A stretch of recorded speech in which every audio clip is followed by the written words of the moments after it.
Assalamualaikum warahmatullahi wabarakatuh. Kami dari kelompok 11 mata kuliah pendidikan inklusif akan mempresentasikan materi tentang mekanisme penyelenggaraan pendidikan inklusif dengan anggota Astini, Indrian Shelviana, dan Rofiko Hilmiah. Di sini kami akan membahas 5 poin. Yang pertama yaitu pengertian penyelenggaraan pendidikan inklusif. Yang kedua yaitu kriteria sekolah penyelenggara pendidikan inklusif. Yang ketiga yaitu syarat dan mekanisme penyelenggaraan pendidikan inklusif. Yang keempat yaitu prosedur pengusulan sekolah inklusif. Dan yang kelima yaitu pembinaan, monitoring, dan pelaporan. Baik, saya akan menyampaikan pengertian penyelenggaraan inklusif. Penyelenggaraan sistem pendidikan inklusif merupakan salah satu syarat yang harus terpenuhi untuk membangun tatanan masyarakat yang saling menghormati dan menjunjung tinggi nilai-nilai keberagaman sebagai bagian dari realita kehidupan. Pemerintah melalui PP nomor 19 tahun 2005 tentang standar pendidikan pasal 4 ayat 1 telah mendorong terwujudnya sistem pendidikan inklusif dengan menyatakan bahwa setiap satuan pendidikan yang melaksanakan pendidikan inklusif harus memiliki tenaga kependidikan yang mempunyai kompetensi menyelenggarakan pembelajaran bagi peserta didik dengan kebutuhan khusus. Selanjutnya yaitu kriteria sekolah penyelenggaraan pendidikan inklusif. Yang pertama, kesiapan sekolah untuk menyelenggarakan program pendidikan inklusif. Yang kedua, terdapat anak berkebutuhan khusus di lingkungan sekolah. Yang ketiga, tersedia guru pendidikan khusus atau GPK dari PLB atau guru tetap sekolah atau guru yang diperbantukan dari lembaga lain. Yang keempat, komitmen terhadap penuntasan wajib belajar. Yang kelima, memiliki jaringan kerjasama dengan lembaga lain yang relevan. Yang keenam, tersedia sarana penunjang yang mudah diakses oleh semua anak. Yang ketujuh, pihak sekolah telah memperoleh sosialisasi tentang pendidikan inklusif. Yang kedelapan, sekolah tersebut telah terakreditasi. Yang kesembilan, memenuhi prosedur administrasi yang ditentukan. Materi selanjutnya yaitu syarat dan mekanisme penyelenggaraan pendidikan inklusif. Syarat-syarat penyelenggaraan pendidikan inklusif itu ada 7. Yang pertama, kebijakan dari pemerintah tentang penyelenggaraan pendidikan inklusif. Yang kedua, ada kesadaran, sikap positif, dan kemauan dari pihak sekolah dan berbagai stakeholders lainnya untuk menerima dan melayani ABK. Yang ketiga, guru-guru memiliki pemahaman tentang ABK dan memiliki kemampuan dasar tentang cara memberikan layanan kepada mereka.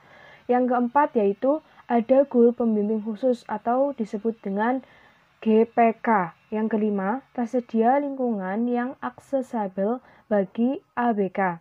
Yang keenam, tersedia sistem layanan akademik atau kurikulum dan pembelajaran yang dapat mengkoordinir kebutuhan khusus anak berkebutuhan khusus. Yang ketujuh, tersedia sarana pendukung untuk memperkuat pelaksanaan layanan pendidikan bagi anak berkebutuhan khusus. Yang selanjutnya yaitu mekanisme penyelenggaraan. Yang pertama, sekolah yang akan menerima anak berkebutuhan khusus mengajukan proposal penyelenggaraan pendidikan inklusif kepada Dinas Pendidikan Kabupaten atau Kota. Selanjutnya, Dinas Pendidikan Kabupaten atau Kota menindaklanjuti proposal atau laporan dari sekolah yang bersangkutan kepada Dinas Pendidikan Provinsi. Yang ketiga, Dinas Pendidikan Kabupaten atau Kota dan Dinas Pendidikan Provinsi melakukan visitasi ke sekolah yang bersangkutan. Dan yang terakhir, Dinas Pendidikan Provinsi menetapkan sekolah yang bersangkutan sebagai penyelenggara pendidikan inklusif dengan menerbitkan surat penetapannya dengan tembusan kepada Dinas Pendidikan Kabupaten atau Kota dan Direktorat Pembinaan Sekolah Luar Biasa. Selanjutnya, prosedur pengusulan sekolah inklusif. Prosedur pengusulan sekolah inklusif itu ada dua. Yang pertama, persiapan, dan yang kedua, pelaksanaan. Pada prosedur persiapan, ada beberapa yang harus diperlukan, yaitu yang pertama, pembentukan tim. Dan yang kedua, menyusun proposal. Dan terakhir, pengajuan perizinan. Sedangkan pada prosedur pelaksanaan itu ada 5. Yang pertama, sekolah membuat proposal. Kedua, proposal diajukan kepada Dinas Pendidikan Provinsi. 3. Tim verifikasi Dinas Pendidikan Provinsi mengkaji proposal.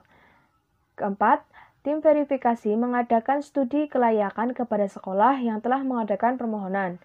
Dan terakhir, Dinas Pendidikan Provinsi penerbitan surat penetapan penyelenggaraan pendidikan inklusif. Oke, selanjutnya yaitu poin E yang akan membahas tentang pembinaan, monitoring, dan pelaporan. Yang pertama yaitu terkait pembinaan sekolah penyelenggaraan pendidikan inklusif. Agar penyelenggaraan pendidikan inklusif dapat berjalan dengan baik sesuai dengan tujuan yang diharapkan, maka perlu dilakukan pembinaan oleh pihak yang berwenang. Dalam hal ini, pihak yang berwenang untuk melakukan pembinaan adalah Dinas Pendidikan Provinsi atau kota, yang mana disesuaikan dengan mekanisme masing-masing daerah. Kemudian secara teknis operasional, pembinaan sekolah inklusif dilakukan oleh pengawas sekolah masing-masing daerah.